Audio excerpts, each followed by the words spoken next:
I still remember the night Ethan and I sat on the hood of his car, staring at the stars. We held hands like we'd never let go. "We'll get through this," he said, his voice steady. "Nothing can break us." I wanted to believe him, I really did. But deep down, I was scared. Tomorrow he'd be gone, starting his new job in another city. And in a week, I'd leave for college, miles away from the life we'd built together. The first month wasn't so bad. Ethan called me every night, and I'd tell him about my classes while he shared stories from work. His laugh through the phone was my favourite sound. I missed him, but I still felt connected. Then the calls started getting shorter. Some nights they didn't come at all. "I'm tired," he'd say. "Work's been crazy." I understood. At least, I tried to. But every missed call left a tiny crack in my heart. One night, I was scrolling through social media when I saw a picture of Ethan at a dinner with his co-workers. He was laughing, his arm slung casually over the chair of a girl sitting next to him. I stared at that picture for what felt like hours.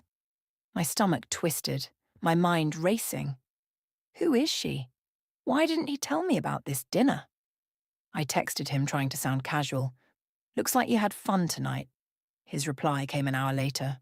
"Yeah, it was just a work thing. Nothing big." Nothing big.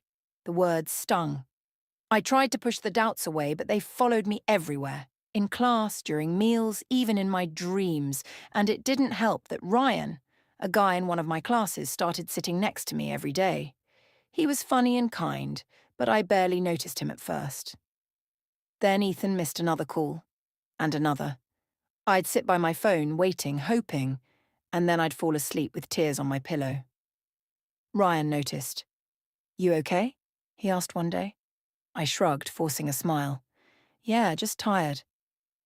But he didn't believe me. "If you ever need someone to talk to, I'm here." The next time Ethan called, I brought up the picture. "Who's the girl you were sitting next to?" I asked, trying to keep my voice steady. He sighed, long and heavy. "Lily, she's just a co-worker." "Why are you making a big deal out of this?" "Because you didn't tell me," I shot back. "You didn't even mention her." "I didn't think I had to," he said, his tone cold. "Do you tell me about every guy you talk to?" I froze. Did he know about Ryan? Did I want him to know? Things got worse after that. Every conversation turned into an argument. Ethan accused me of being clingy, and I accused him of hiding things. One day he called while I was studying with Ryan. I stepped outside to take the call. "Where are you?" Ethan asked. "At the library," I lied. "With who?" "No one," I said too quickly. I could feel the doubt in his silence. The night everything fell apart, Ethan and I had one of our worst fights.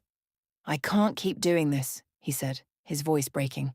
"I feel like we're strangers now." "So what are you saying?" I asked, my throat tight. "Maybe we should take a break." I couldn't breathe. "A break? You're giving up on us?" "I'm not giving up," he shouted. I don't know what else to do." I hung up before he could say another word. After that, we stopped talking. Days turned into weeks. I wanted to call him, but my pride wouldn't let me. Then one night, I got a message from a friend. "Hey, did you know Ethan's been seeing someone from his office?" My chest felt like it was caving in. I wanted to scream, to cry, to throw my phone across the room. Instead, I just stared at the screen, numb. I wish I could say I was innocent, but I wasn't. Ryan and I started spending more time together. He made me laugh when I wanted to cry. He held me when I felt like falling apart. But every time I was with him, I thought of Ethan, of the promises we'd made, of how much I still loved him, even though it felt like he'd stopped loving me. We never had a proper ending. No closure, just silence. Sometimes I think about calling him, but then I remember the way we hurt each other, the lies, the mistrust, the distance that killed us long before we let go. I don't know if he thinks about me, but I think about him every day, and I wonder if, in another life, we could have made it.